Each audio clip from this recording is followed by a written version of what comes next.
الله لذو فضل على الناس ولكن أكثرهم لا يشكرون. Pada Allah dari godaan setan yang terkutuk dengan menyebut nama Allah yang Maha Pengasih lagi Maha Penyayang.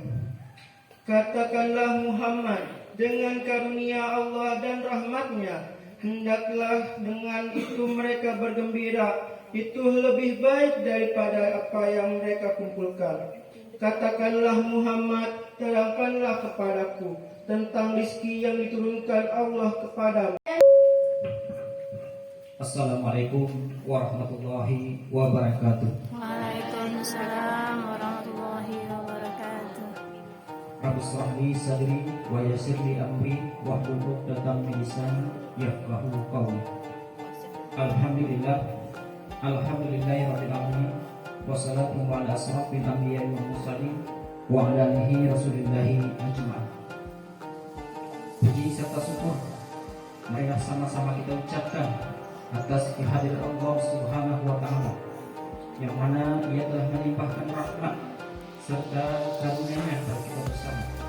Dengan rahmat dan karunia-Nya itu kita dapat berkumpul melaksanakan rutinitas kita pada kesempatan kali ini, yaitunya memperingati hari besar Islam, peringatan Maulid Nabi Muhammad Rasulullah SAW.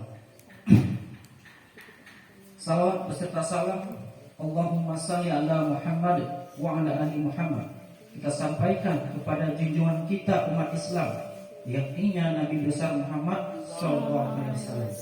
Perlu saya sampaikan kepada Ananda semua, kita sudah lama vakum dengan kegiatan, terlebih semenjak awal 2020, dan ini memang dampak dari pandemi. Setiap kegiatan apapun yang di sekolah ini kecuali untuk pelajar kita terhenti. Ya, ini baru kali pertama, ya, maksudnya baru kali pertama semenjak habis pandemi ini kita melaksanakan bentuk rangkaian kegiatan, yaitu yang bertepatan dengan hari ini peringatan 12 Rabiul Awal. Nah, jadi tujuan kita sebenarnya adalah mengingatkan kembali kepada Anda semua. Jangan kita sebagai umat muslim lupa dengan hari besar Islam.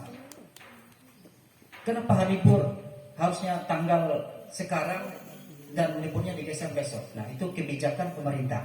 Tapi yang jelas kita harus tahu 12 Rabiul Awal itu jatuh pada tanggal berapa. Ini yang wajib kita ketahui. Jangan nanti dengan pergeseran tanggal oleh pemerintah ini kita generasi muda, generasi sekolah lupa dengan tanggal-tanggal hari besar kita. 1 Januari jelas kita tahu itu 1 Januari. 25 Desember kita tahu itu. Tapi yang hari kita lupa, ini yang tidak boleh. Nah, makanya momentum yang kegiatan seperti ini perlu kita adakan untuk mengingatkan kembali bahwa kita punya hari besar khusus untuk Islam. Ada Maulid Nabi, ada Isra Mi'raj, ada apa lagi? Nah, Bapak sendiri bisa lupa kalau ini tidak sering kita ulang. Sebenarnya tujuan kita itu sebenarnya untuk mengingat kembali, mengulang. Nah, jadi ini perlu kita tahu. Waktu dan tempat yang dipersiapkan. Waalaikumsalam warahmatullahi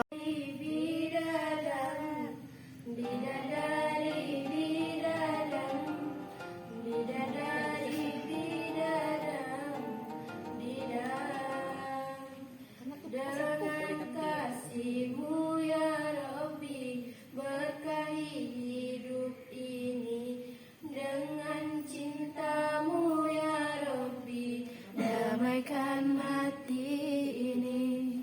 Saat salam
Muhammad sang peneduh jiwa. Terdengar tangisan bahagia, angin yang berhembus selembut sutra. Terasa hangat pelukan sang ibunda, menyambut lahirnya seorang bayi istimewa. Bagai mutiara sang peneduh jiwa. Sang Muhammad bin Abdullah dan kekurangannya yang tidak bisa membaca dan menulis, menuntunnya dalam takdir Allah Subhanahu wa Ta'ala. Ketika dalam kesunyian di Gua Hira mendapatkan wahyu pertama, dakwah yang sulit diterima masyarakat, godaan-godaan dan siksaan yang tak bisa dihindarkan. Ketika perang tanpa henti membela Islam yang harus diteladani umatnya hingga sekarang. Singkat yang dibawa oleh Bapak Aprianto. Kepada Bapak, waktu dan tempat kami persilahkan. Warahmatullahi wabarakatuh. Waalaikumsalam warahmatullahi wabarakatuh. Alhamdulillah. Alhamdulillahilladzi arsala rasulahu bil huda wa dinil haqq liyuzhirahu 'ala ad-din kullihi wa kafa billahi shahida. Hukum peringatan Maulid Nabi. Ada yang mengatakan itu bid'ah. Bid'ah itu sesat, tidak boleh. Tidak ada dalam hadis, tidak ada dalam Al-Qur'an, tidak ada dalam Al-Quran. Maka satu hal yang harus kita dudukkan, yang dilarang itu apa? Kita sering mengenal ada 3 istilah kalaulah datang bulan Rabiul Awal ini. Pertama ada istilahnya maulud. Kalau orang kampung namanya maulud. Ada istilahnya maulid. Ada yang ketiga mulud. Dari 3 istilah itu mana yang benar? Maulud, maulid atau mulud? Maulid. Mulud, orang mulud. Ketiga-tiganya itu istilah ini sering kita sampaikan. Maulud, maulid, mulud. Kalau di kampung-kampung, di daerah-daerah, ketiga-tiganya ada maulud, ada maulid, ada mulud.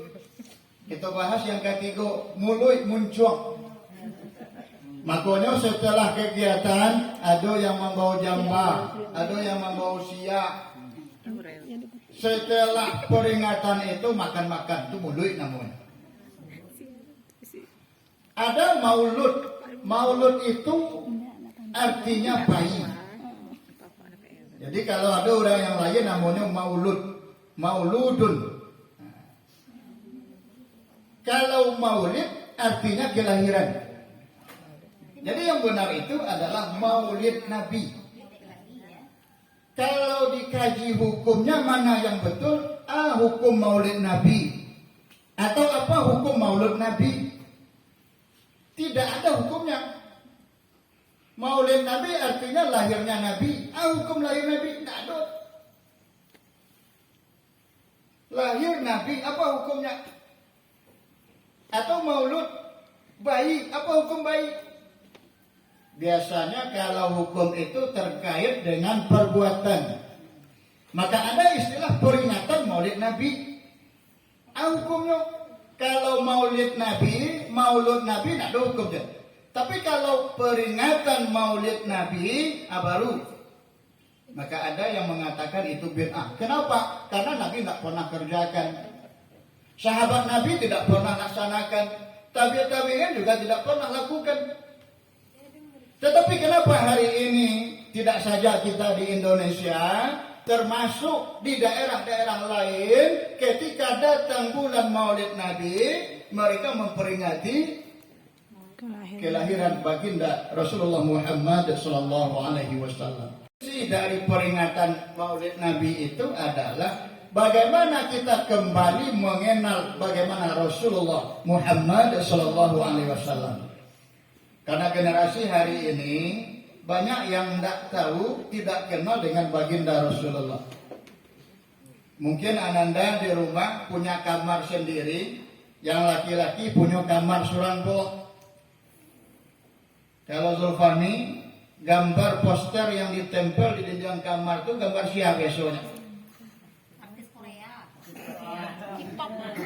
Atau anak apa yang perempuan karena punya kamar sendiri di rumahnya, biasanya yang ditempel di lemari atau di dinding kamarnya itu gambar siapa?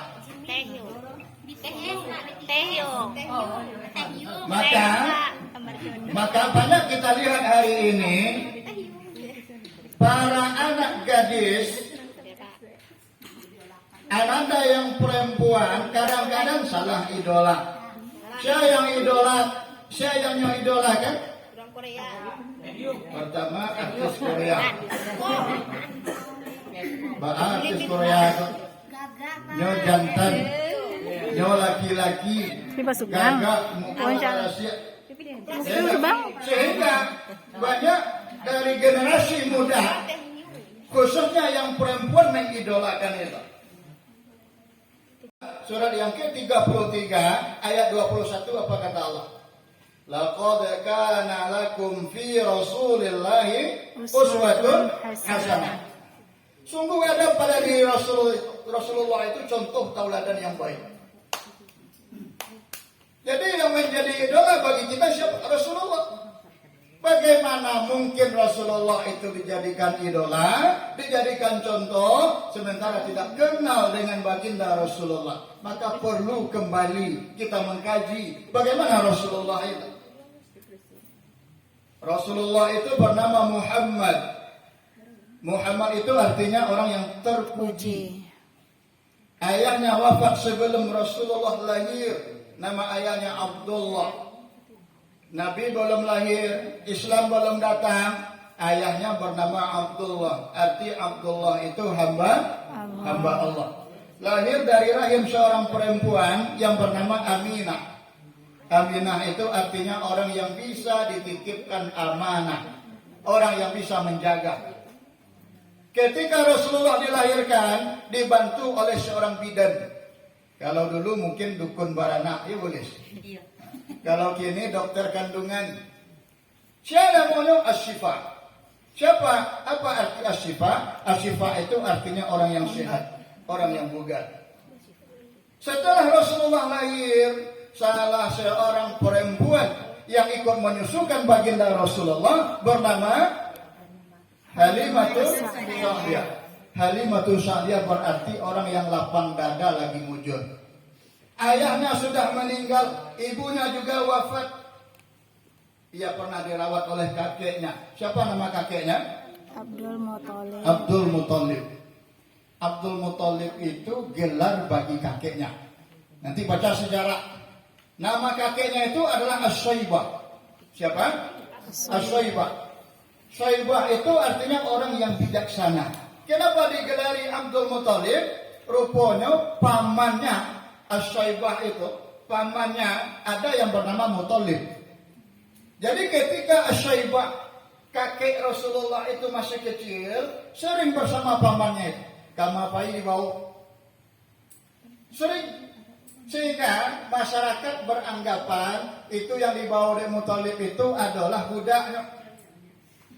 Budaknya. Kalau budak, bahasa Arabnya Abdul. Jadi digelarilah dengan Abdul Muthalib. Namanya As-Syaibah. Artinya orang yang bijaksana. Rasulullah itu lahir pada bulan Rabiul Awal. Rabiul Awal itu artinya musim bunga. Ternyata orang-orang yang ada di sekitar baginda Rasulullah, orang-orang yang ikut membesarkan baginda Rasulullah, punya nama-nama yang baik yang mencerminkan akhlak dan kepribadian baginda Rasulullah Muhammad sallallahu alaihi wasallam. Rasulullah itu orang yang taat beribadah. Walaupun dijamin masuk surga, tidak berdosa, ibadahnya luar biasa Abdullah. Rasulullah itu orang yang amanah. Nama ibunya Aminah. Rasulullah itu sehat, Asyifa. Rasulullah itu asy-syaibah, orang yang bijaksana. Maka pantas Allah katakan pada diri Rasulullah itu ada contoh tauladan yang baik, uswatun, orang-orang yang ikut atau orang-orang yang bersama baginda Rasulullah Muhammad sallallahu alaihi wasallam. Pertama, orang yang bersama baginda Rasulullah itu adalah asyidda'u 'alal kufar. Tegas terhadap orang kafir. Dulu pernah viral.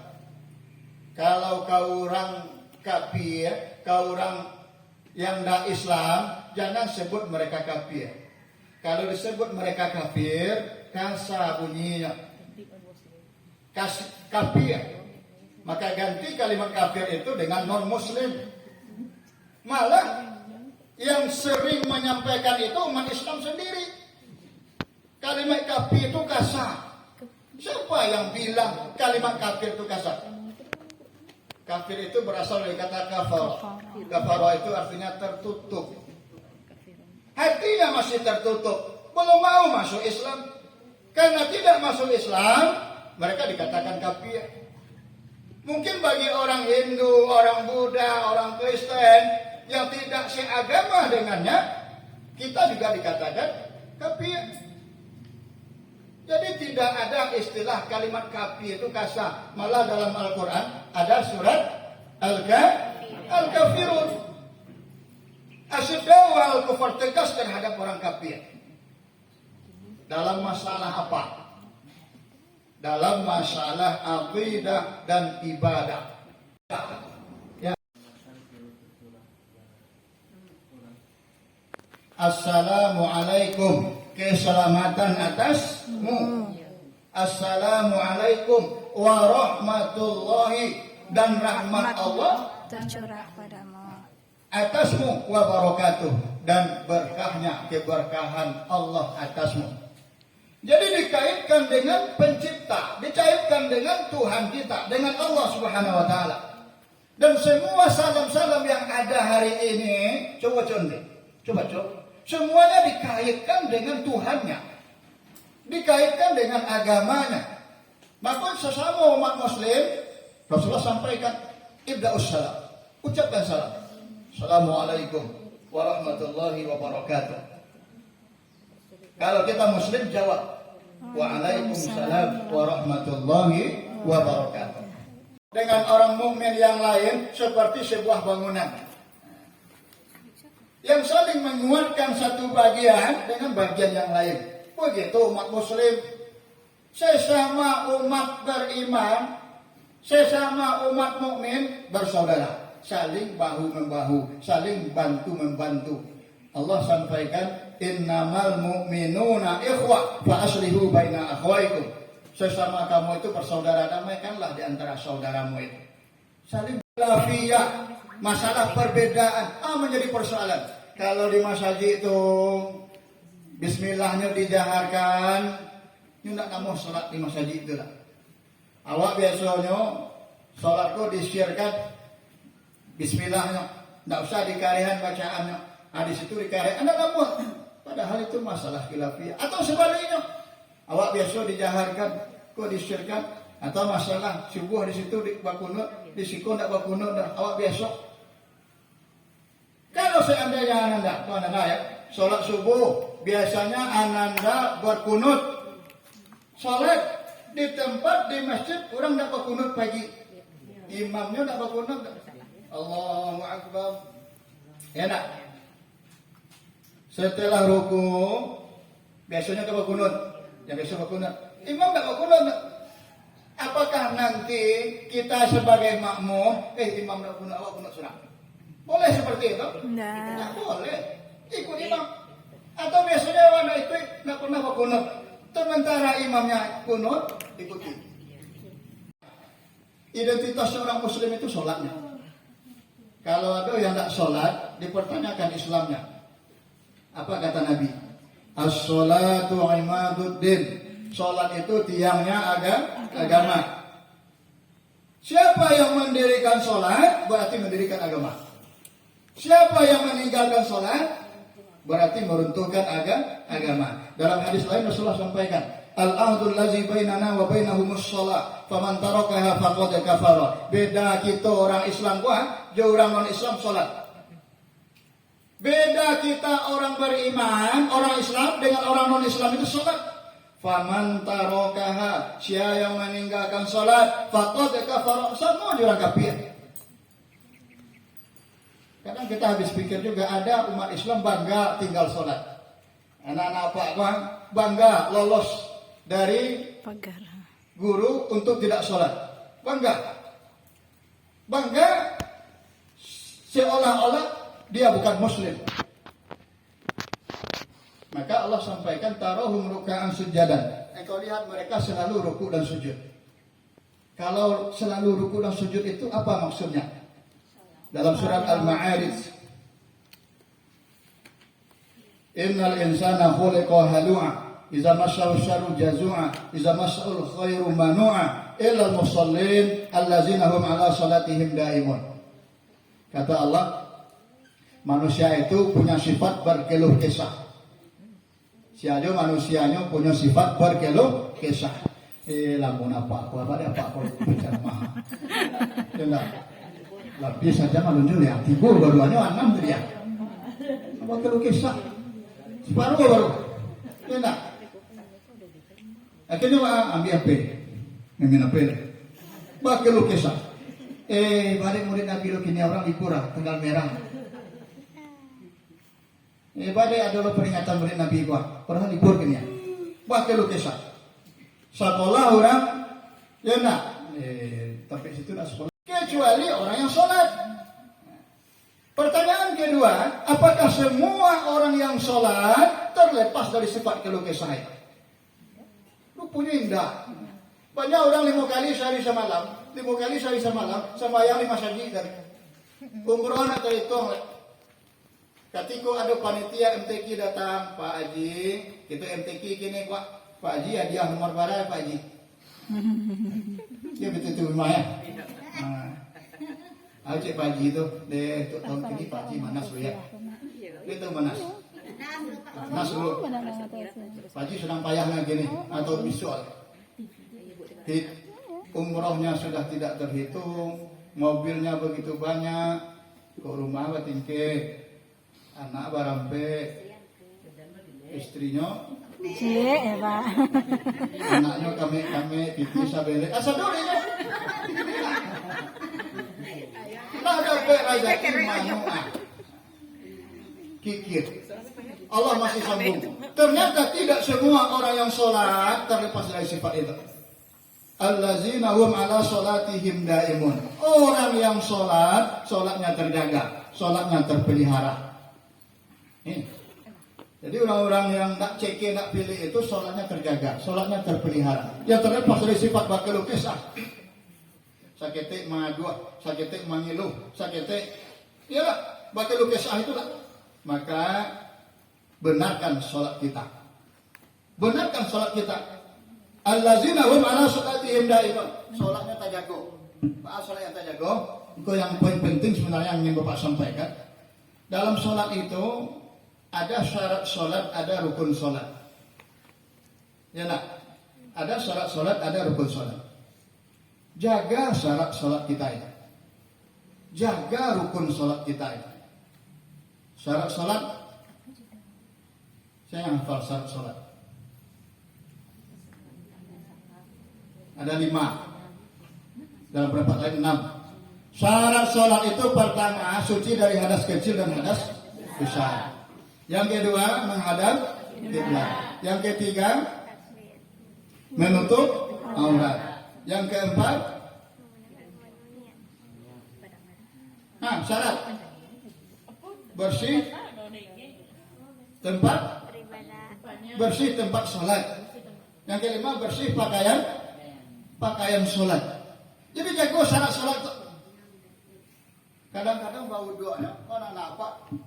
Kadang-kadang Bapak lihat berwuduknya tidak sempurna, berwuduknya tidak terjaga. Asal salah saya saja. Model anak TK bau dua, muka kadang-kadang ya, muka kadang-kadang enak. Ngetempung. Sudah ditempung lah penuh tangannya itu, nyambung kate. 3 kali cuci guru agama. 3 kali. Udah basah tuh, kawan belakang yang basah. Sempurna. Kamu mah yang mukul. Kau kalau belajar praktek bagus, ya. Fasilu ya ayyuhallazina amanu idza kuntum ila shalah fasilu wujuhakum wa aydiyakum ila marafiq wamsahu bi ru'usikum wa arjulakum ila al-ka'bayn. Itu dasarnya. Hei orang-orang yang beriman, apabila engkau berdiri untuk salat, fasilu wujuhakum, basuh muka. Maya mukul mulai dari tampik tumbuh rambut, perhatikan, ya. Sampai samping telinga, dagu lebihan. Jadi kalau bau dua, sempurnakan. Ya. Kalau mau dia anda pakai mukenah gini, muku yang nampak itu saja yang basah. Biar iya. Kadang pakai jilbab enggak butuh, Pak. Jadi yang jelas mukanya harus basah. Basuh muka, sempurnakan. Kan kadang-kadang bodoh mau dia membasuh muka anak kita. Kita puas ya. Ya tak? Nah, sempurna wuduknya. Bukan wuduk kita. Wa aydiyakum ilal marafiq, mulai dari ujung sampai siku-siku lebihkan. Ya tak? Kok dia kadang-kadang tampungnya 3 kali. Kiri kanan. Ya. Ujung lebihkan. Mengusap sebagian kepala. Nah. Sebagian. Ya, dan sampaikan langsung Sampai ke belakang. sekali ya. Sampai ke belakang, lanjut masuk. Atau sekali gitu. Basuh, sempurnakan. Wa aydiyakum ila marafiq. Kaki sampai mata kaki. Sempurnakan dulu. Itu pertama. Yang sholat, ya nak, supaya sholatnya itu terjaga, maka sholatnya itu harus khusyuk. Seketiknya Pak sampaikan supaya sholat khusyuk. Pertama, ini yang paling penting. Siapkan diri menjelang sholat itu. Awak tahu bahwa awak tak sholat, siapkan diri. Jadi sholat itu tidak bisa disambian. Coba bilang, tidak bisa disambian. Pulang ibu ganti kawan-kawan ibu pulang ke rumah, ya enggak? Ibu di rumah hayangnya api, ya enggak? Nyejarang air, nyedang kompor, sambil air masaknya sholat. Artinya sholat itu tidak bisa disambilkan. Sambil masak sholat selesai. Sambil maiduan air mesin cuci sembahyang selesai. Siapkan diri. Maka berbeda Pak Ibu kalau ibu atau nana sekalian pergi ke masjid, berbeda kualitas sholatnya ketimbang sholatnya sendiri. Coba enak. Iya. Kalau ada wirid umpamanya di surau, enak. Ada wirid di surau di masjid dekat rumah. Pak Ibu kapsik wirid lah. Dari rumah lah pakai mukena lah baudok dari rumah.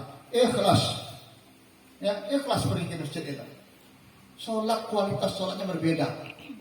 Berdampak kepada attitude-nya, kepada perilakunya. Itu yang esensi dari asal sujud itu.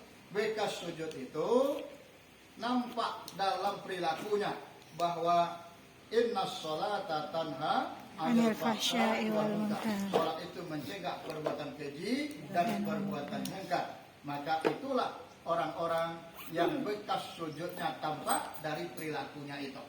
Mudah-mudahan dengan peringatan Maulid Nabi ini kita termasuk mengikuti Nabi dan sifat-sifat umat Muhammad yang kita sebutkan tadi ada dalam diri kita. Paling tidak sholatnya dijaga, ya, sholatnya dipelihara. Barangkali itu saja pengajian kita siang ini. Terima kasih atas perhatian. Mohon maaf atas kekurangan. Wabillahi taufiq wal hidayah. Assalamualaikum warahmatullahi wabarakatuh.